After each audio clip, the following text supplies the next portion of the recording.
When you look at life through the lens of Carl Jung, you begin to realize that availability is not just about time or presence. It is about energy, boundaries, and the deep patterns of the psyche. To always be available is to scatter yourself, to dilute your essence in every demand placed upon you. But when you choose to withdraw, when you create distance and reclaim your center, you awaken something profound. The unconscious begins to speak more clearly. People around you reveal their truest intentions, and life itself reshapes. Jung reminds us that individuation, the journey of becoming whole, requires us to step back from what drains us and step into what strengthens us. This lecture invites you to see how the act of no longer being endlessly available can transform not only your relationships, but also your destiny. The psychology of boundaries and individuation is at the very heart of Carl Jung's understanding of human development and inner transformation. To comprehend this fully, one must begin by recognizing that human beings are not simply shaped by their environment or their relationships, but also by the vast unconscious world within them that constantly seeks expression and wholeness. Jung observed that much of the suffering people endure comes from living too outwardly focused, too entangled in the needs, expectations, and projections of others, without ever truly separating what is theirs from what belongs to someone else. This is where the importance of boundaries emerges, not as a superficial act of saying no, but as a psychological necessity for individuation, the process of becoming the person you are meant to be, distinct yet connected, whole yet in relation to the world. Boundaries are often misunderstood as walls, as selfishness, as rejection of others, but in Jungian thought they are seen as a way of protecting the sanctity of the self, which is the deep center of the psyche. Without boundaries, the ego becomes overwhelmed, dissolved into the tides of external pressures, leaving the individual lost in collective identities. When one does not know how to draw a line between what belongs to them and what belongs to others, they risk never finding their authentic path. Boundaries are therefore a sacred discipline that allows individuation to unfold, a way of giving the self room to breathe, grow, and speak. In practical terms, boundaries begin with awareness. Many people live in patterns of availability that are unconscious, driven by fears of rejection, guilt, or the desire to be accepted. They constantly say yes when they want to say no. They make themselves available to every demand, every request, every emotional weight placed upon them, not realizing that in doing so they betray their own psyche. Jung would suggest that this betrayal is not trivial, for every time you deny your inner truth in order to maintain harmony outside, you deepen the split within yourself. Over time, the unconscious grows restless, manifesting symptoms such as anxiety, depression, or inner emptiness.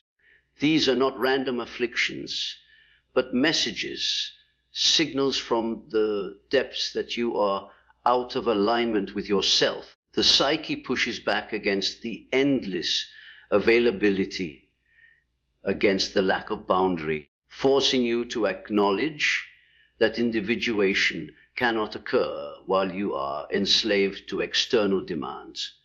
In this sense, boundaries are not optional. They are the ground upon which inner healing and self-realization stand. To understand boundaries psychologically We must also understand projection. Jung explained that much of what people demand from one another is rooted in their own unconscious projections. They see in you what they cannot see in themselves. They expect from you what they cannot give to themselves. And they unconsciously burden you with roles you never agreed to play. Without boundaries, you absorb these projections and live out someone else's unfinished business. You become the caretaker, the rescuer, the confidant, the endless provider of time and energy. Yet none of these roles are truly yours. They are fragments of other people's unconscious needs. Boundaries allow you to return these projections to their source, to recognize what is yours and what is not. This act of discernment is central to individuation, for it liberates you from being the mirror of someone else's psyche and enables you to meet your own. Boundaries are also tied to the archetypal patterns that live within us. The archetype of the self seeks wholeness, but wholeness is impossible if you are fragmented across 1,000 external obligations. The archetype of the hero teaches the necessity of confronting others' expectations, even at the cost of conflict, in order to reclaim your life as your own. The archetype of the wise old man or woman whispers that true wisdom comes when you can stand firmly in yourself without collapsing into people, pleasing or fear.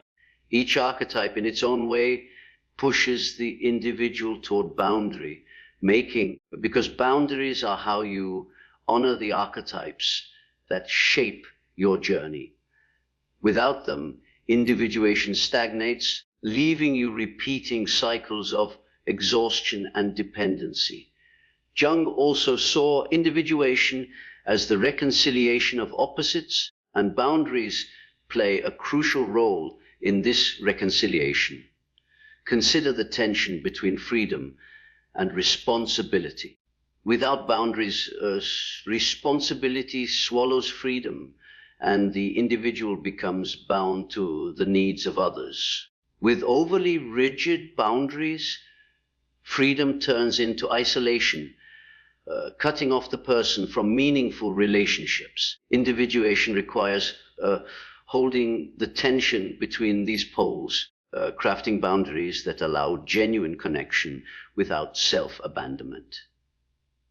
In this balance, the individual discovers a deeper authenticity, one that is not afraid to say no, but also not afraid to say yes when it springs from genuine desire. This delicate dance of boundaries mirrors the larger Jungian idea that wholeness is not about eliminating tension, but learning to live within it consciously. Another dimension to explore is how boundaries connect to the shadow. The shadow represents the parts of ourselves we repress or deny, often because they conflict with our image of who we should be. For many people, the ability to set boundaries lives in the shadow. They have been conditioned to believe that saying no is selfish, that prioritizing their needs is unkind, that drawing limits will lead to rejection. Thus, they repress their assertiveness, their anger, their independence, projecting those qualities onto others while living a life of silent compliance. Individuation demands the integration of the shadow, which in this case means reclaiming the capacity to set boundaries without guilt. To encounter your shadow in this way is to realize that boundaries are not cruelty, but courage, not rejection, but honesty. It is to bring into consciousness a power you had denied, and in doing so, to become more whole. Boundaries also reveal themselves in dreams, which Jung saw as messages from the unconscious. Dreams of being trapped, overwhelmed, pursued, or unable to speak often symbolize the lack of boundaries in waking life. Conversely, dreams of doors, walls, or protective enclosures may signal the psyche's attempt to establish boundaries internally. By attending to these dream images, individuals can gain insight into where their lives are out of balance, where their availability has crossed into self-erasure, and where their soul is calling for individuation through separation and clarity. In this way, the unconscious itself participates in the boundary-making process, guiding the individual toward greater alignment with their inner truth. One of the most profound aspects of boundaries is how they reshape relationships. When you stop being endlessly available, people around you respond in revealing ways. Some grow resentful, for their unconscious dependency on you is being disrupted. Others respect your newfound clarity, sensing that your authenticity brings greater depth to the connection. This shift is not always comfortable, but Jung would insist that individuation is not about pleasing others, it is about becoming whole. Relationships that survive your boundaries are strengthened by them, because they are no longer based on exploitation or unconscious projection. Relationships that fall away in the face of your boundaries were never rooted in authenticity to begin with. In this sense, boundaries act as a filter, revealing what is real and what is illusory, who values you for who you are, and who values you only for what you provide.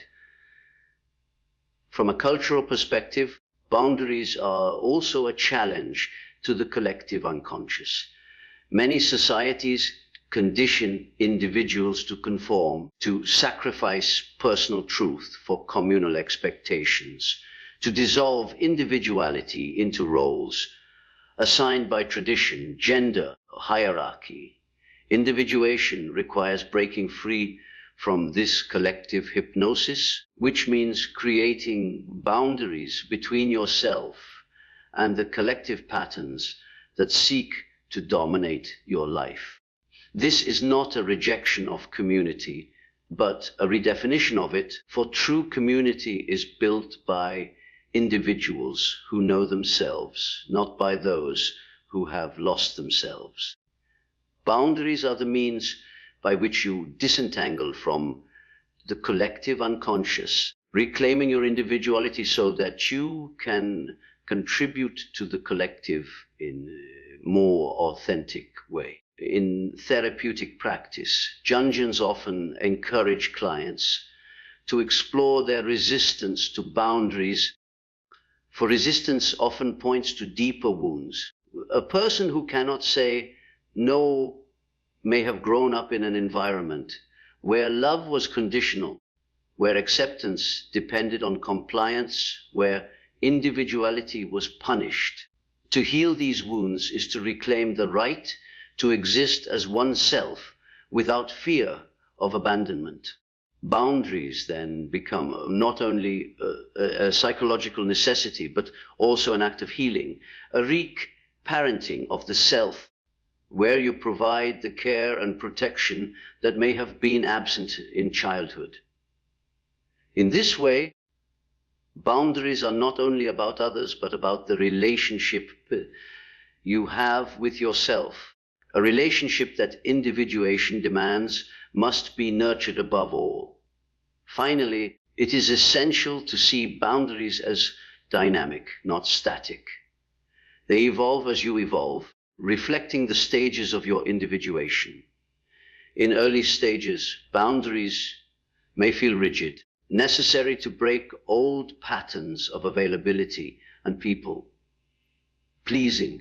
As individuation deepens, boundaries soften, becoming more nuanced, allowing genuine connection without fear of being consumed.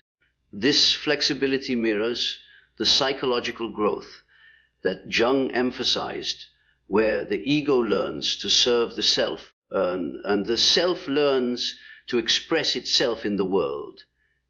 Boundaries are the vessels of this expression, shaping the flow of energy between you and the world, ensuring that what you give is true and what you receive is nourishing.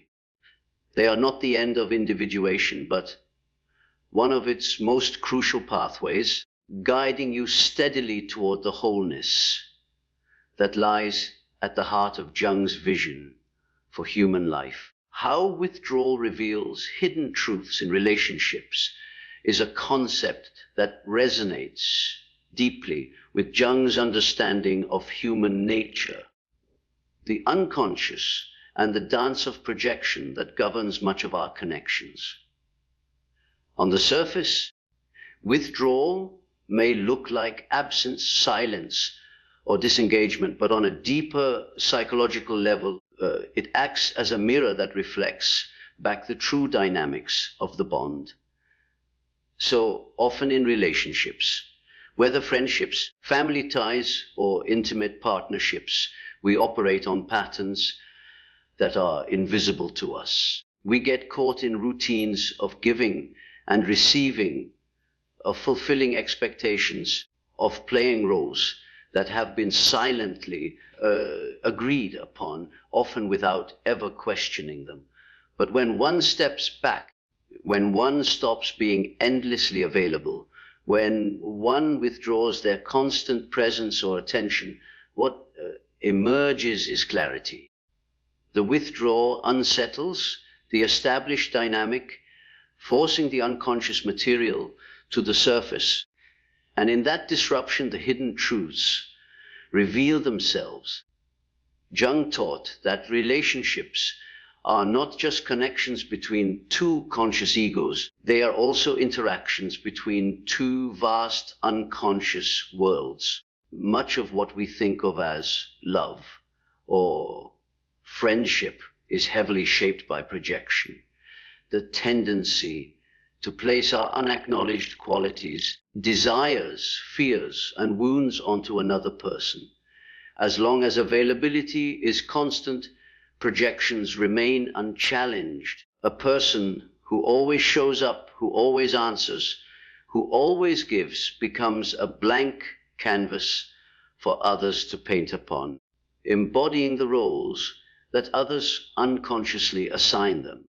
It is only when that canvas is pulled away through withdrawal that the projections begin to collapse, revealing the difference between who you truly are and who others have imagined you to be.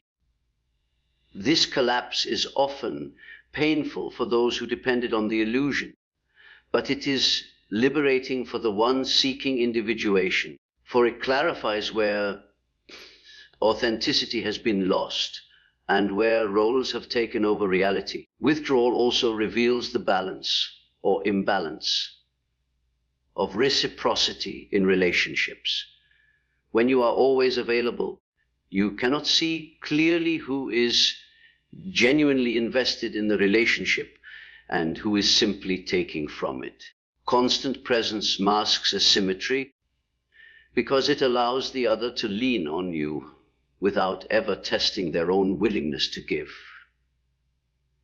But once withdrawal occurs, the imbalance is exposed. Those who value you will notice your absence, will reach out, will make the effort to maintain connection.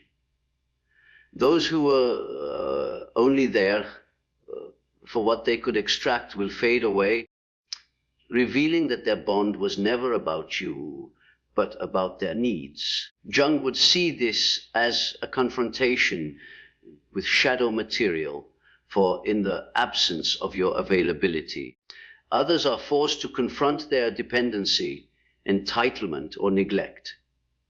At the same time, you confront your own shadow by realizing how much of your identity has been tied to being needed. In this way, withdrawal becomes a crucible in which both parties face uncomfortable truths that constant availability had hidden. On a deeper archetypal level, withdrawal connects with the motif of retreat that is present in so many myths and spiritual traditions. The hero withdraws into the forest, the prophet retreats into the desert, the monk enters the monastery. This retreat is not an abandonment of life, but a way of seeing life more clearly. Jung understood that withdrawal creates space for the unconscious to speak, for inner truths to rise up from beneath the surface noise. Applied to relationships, withdrawal functions in the same way. It creates a silence in which the real quality of the connection can be heard. Without constant interaction, you begin to see patterns that were invisible before. You notice which relationships flourish in the soil of absence, sustained by genuine care, and which were no longer fed by your constant attention. In this way, withdrawal acts as a test of authenticity, a stripping away of illusions, a confrontation with reality as it is. Another hidden truth revealed by withdrawal is the role of dependency.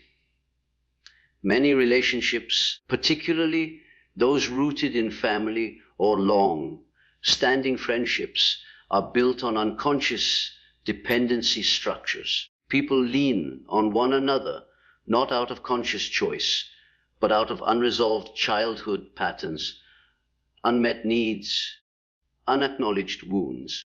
A person may rely on you to play the role of caretaker because they never learned to soothe themselves. They may depend on you to be endlessly present because they fear abandonment rooted in early loss. As long as you are constantly available, these dynamics remain unexamined. But once you withdraw, the dependency is exposed. The other is forced to confront their inability to stand on their own, their fear of solitude, their lack of self-soothing. While this can trigger anger, blame, or withdrawal in return, it also offers the possibility of growth. By refusing to feed unhealthy dependency, you invite the other to individuate as well, to reclaim their own power instead of outsourcing it to you. Thus, withdrawal not only reveals hidden truths, but can catalyze healing, if those involved are willing to face what is revealed. Withdrawal also highlights the role of authenticity in connection. Many people maintain relationships not out of genuine resonance, but out of obligation, habit, or fear of conflict. They continue to show up, to answer calls, to give time, even when their soul resists. Jung warned against this kind of false harmony, for it keeps the psyche divided and blocks individuation. By withdrawing, you remove the mask of false availability, forcing yourself and the other to face whether the bond is real or simply maintained by inertia. In this way, withdrawal becomes a clarifying force, burning away the superficial, so that only what is authentic remains. Some relationships may not survive this fire, but those that do emerge stronger, grounded in truth rather than pretense. In dreams, withdrawal often appears as images of leaving, stepping back, or standing at a distance. These dream motifs reflect the psyche's attempt to show you where you have become too entangled, too enmeshed, too lost in the other. By paying attention to such dreams, you can recognize where withdrawal is needed to regain perspective. The unconscious often sends these images when relationships have become distorted by projection or dependency, urging you to create space so that clarity can emerge. Thus, withdrawal is not merely an external act, but also an inner directive, a calling from the unconscious to step back and see with new eyes. Another hidden truth that withdrawal reveals is the resilience or fragility of love. Many believe that love is demonstrated only in constant presence, in endless availability. But Jungian thought suggests otherwise. True love respects individuality, honors space, and thrives in freedom. If a bond requires your constant presence to survive, it is not love, but control, not authenticity, but fear. Withdrawal tests this truth. It shows whether love can endure absence, whether connection remains when presence is not constant. It reveals whether the bond is built on mutual respect or on silent compulsion. This is not to say that withdrawal should be used as a weapon, but rather that it naturally illuminates the strength and depth of a relationship. If love deepens in the silence of absence, it is real. If it crumbles, it was never truly love to begin with. Withdrawal also forces you to face your own inner truths. For many, constant availability is a way of avoiding themselves. By focusing on others, by always being present for their needs, they avoid listening to their own inner voice, their own desires, their own fears. Withdrawal strips away this distraction, leaving you alone with yourself. This solitude can be uncomfortable, for it brings to the surface what has been ignored, unmet longings, suppressed pain, forgotten dreams. Jung saw this confrontation with oneself as essential to individuation. Withdrawal in relationships is not only about seeing others clearly, but also about seeing yourself clearly. Beyond the roles you have played, beyond the masks you have worn. In stepping back, you step inward, and in stepping inward, you discover who you truly are. From a cultural lens, withdrawal also reveals how deeply society conditions us to equate worth with availability. Many people feel guilty when they step back, as if their absence means they are failing in love or loyalty. But this guilt is often a symptom of cultural conditioning, not truth.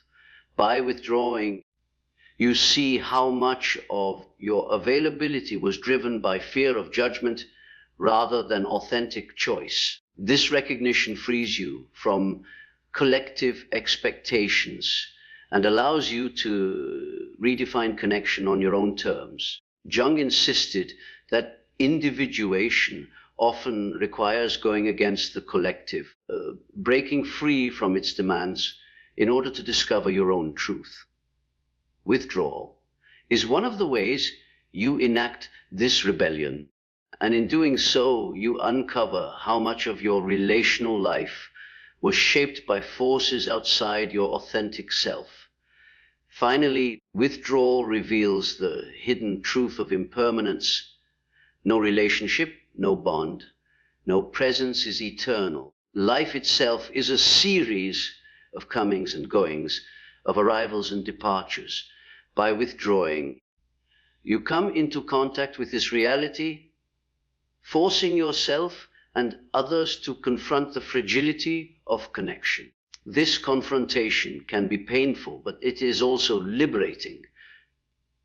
It teaches you not to cling, not to confuse possession with love, not to mistake presence for permanence. It teaches you that true connection exists beyond constant presence, that it lives in the depth of authenticity rather than the frequency of availability.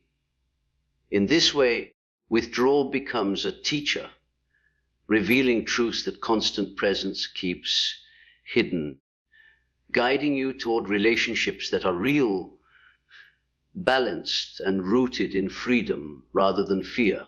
Reclaiming energy to align with authentic purpose is one of the most transformative outcomes of setting boundaries and stepping away from endless availability. And it is central to Carl Jung's vision of individuation. Every human being has a finite store of psychic energy, what Jung often referred to as libido, not just in the narrow sexual sense, but as the vital life force that animates thought, creativity, emotion, and will.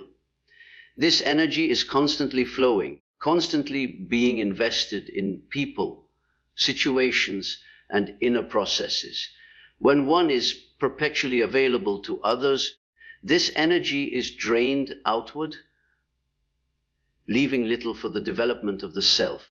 To reclaim energy is not simply about resting or disengaging. It is about redirecting the flow of life force from compulsive outer obligations to inner growth, creativity, and authentic expression. It is about making a conscious choice to withdraw energy from what no longer serves and to reinvest it in what aligns with the deepest calling of the soul.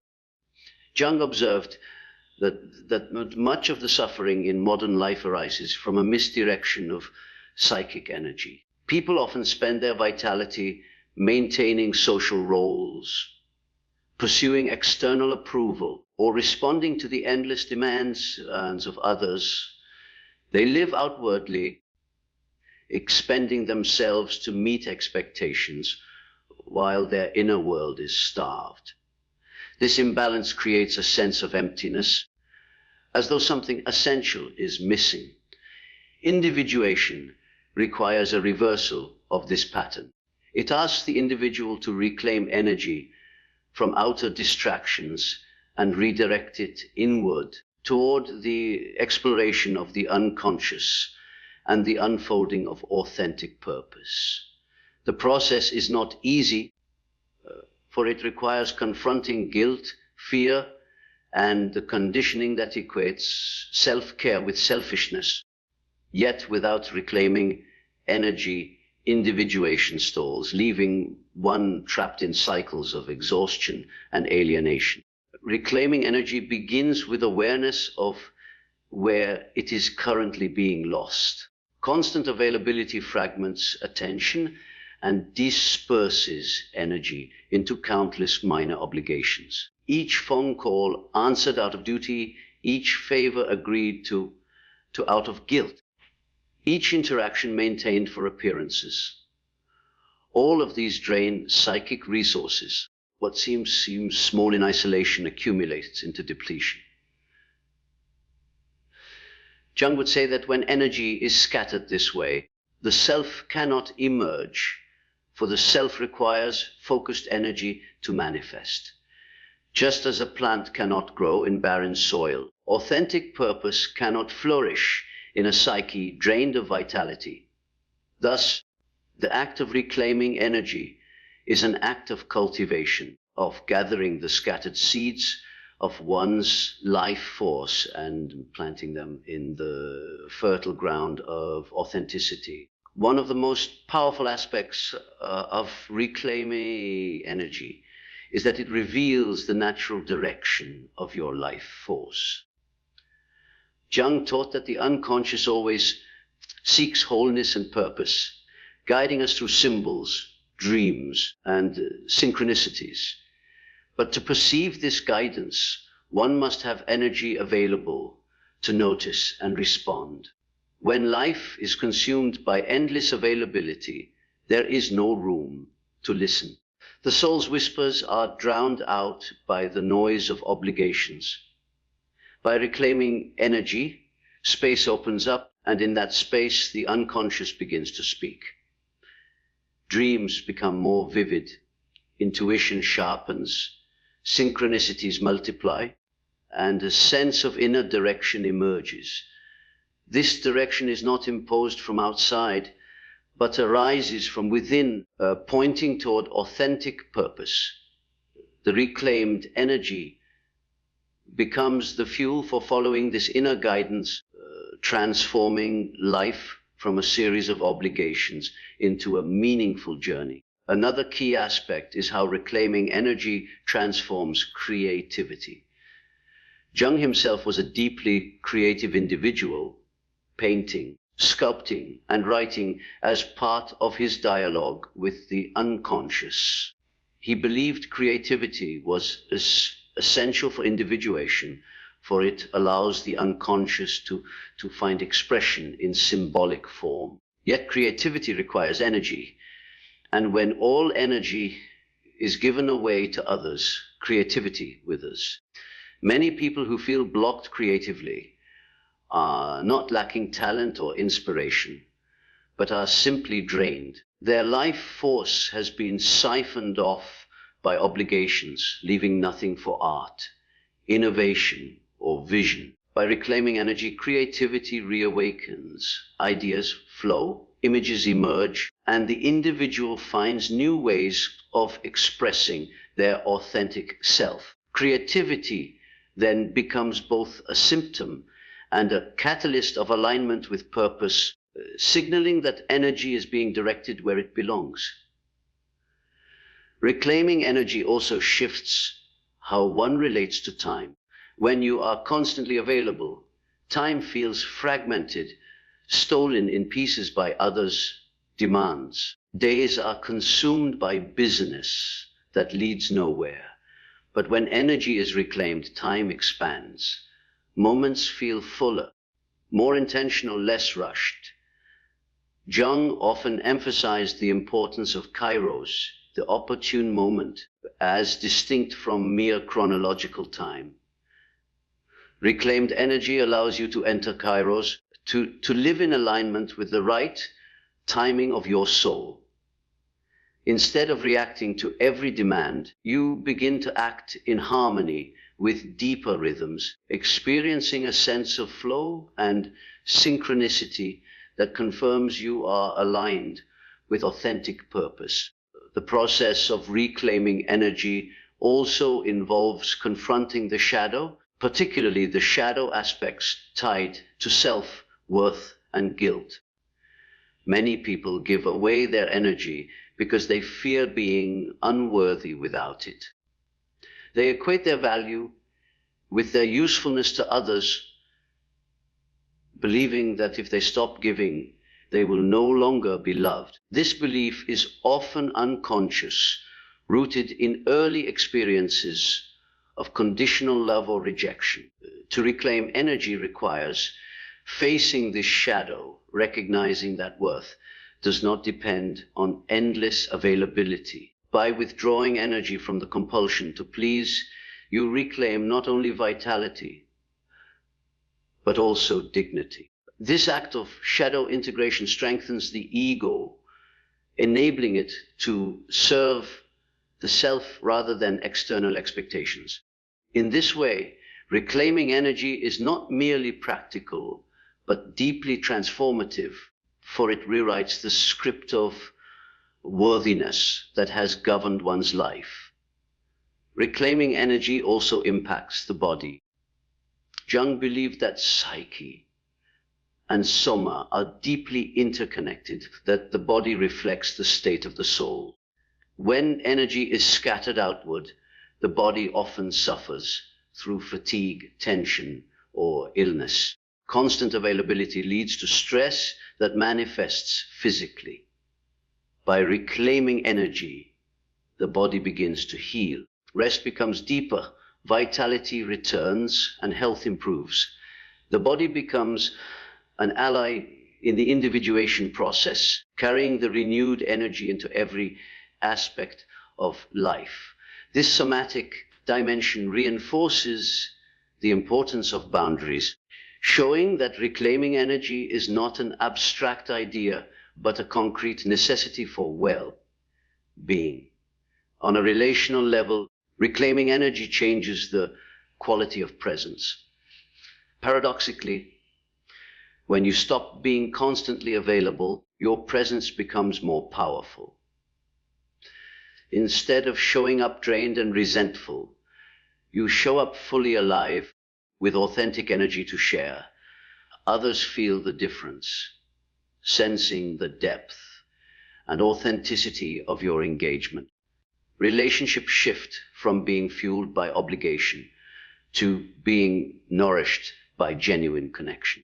This transformation mirrors Jung's belief that individuation does not isolate, but enriches relationships, for only when you are whole can you truly meet another as they are.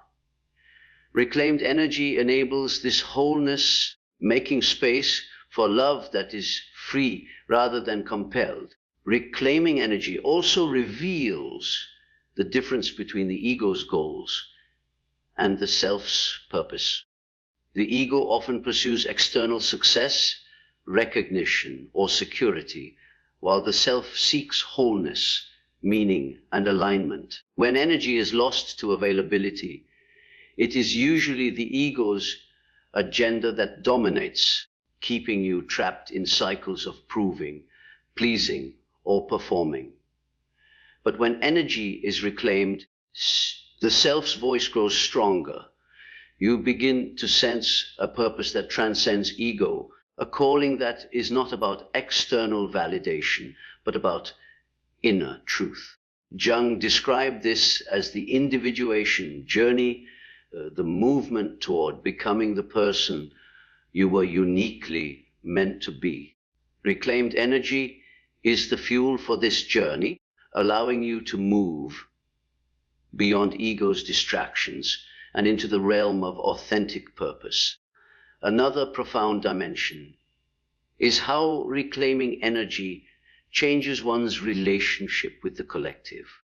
The collective unconscious exerts enormous pressure on individuals to conform, to live according to its patterns and norms. Much of the energy lost in constant availability is energy spent serving the collective at the expense of individuality. Reclaiming energy is therefore an act of resistance, a declaration that your life belongs to you, not to the collective's expectations. This does not mean rejecting society, but rather engaging with it from a place of authenticity. By reclaiming energy, you become less reactive to collective pressures and more able to contribute uniquely. This is the paradox Jung highlighted. Only by individuating can one truly serve the collective, for service rooted in authenticity enriches the whole far more than service rooted in compulsion. In dreams, the process of reclaiming energy often appears as images of gathering, collecting, or returning home. You may dream of gathering scattered objects, of pulling back into a central place, of finding lost treasures. These dream motifs symbolize the psyche's attempt to reclaim the energy that has been dispersed. They show that the unconscious supports the process, guiding you to retrieve what has been lost and reintegrate it into your life. By paying attention to such dreams, you align more consciously with the reclamation of energy, working in harmony with the unconscious toward authentic purpose. Reclaiming energy also connects to the archetype of death and rebirth. To reclaim energy, something must die. The false self that was maintained by availability, the roles that drained vitality, the illusions of worth tied to service. This death is often painful, marked by resistance, grief, or fear, but it clears the way for rebirth, for the emergence of a new self aligned with purpose. Jung saw this archetypal process as central to individuation, repeating itself in various forms throughout life. Each time you reclaim energy, you enact a small death and a small rebirth, shedding what is false to make room for what is true over time. These cycles lead to profound transformation, aligning you ever more closely with your authentic self. Ultimately, reclaiming energy to align with authentic purpose is an act of love. Love for the self, love for life, love for truth.